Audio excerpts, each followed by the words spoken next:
My world was turned upside down 13 years ago when I had to leave my home in California for a new job. I was forced to abandon my family, including my wife Sophia and our 2 young children, and start a new life in a foreign land.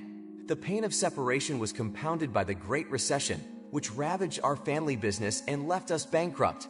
I was left to pick up the pieces, struggling to provide for my loved ones from afar.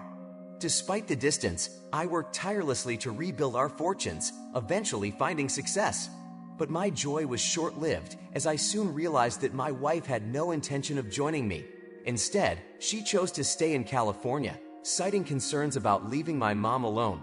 I was heartbroken, feeling abandoned and rejected by the 2 people I love most.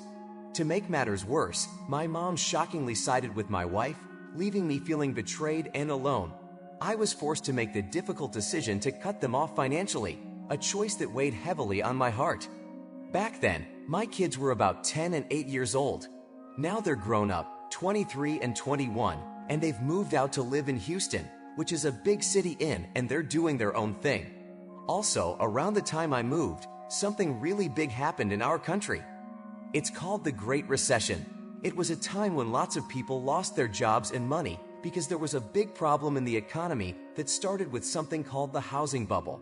Unfortunately, our family business didn't survive that tough time and we went bankrupt, which means we suddenly had no money coming in from the business.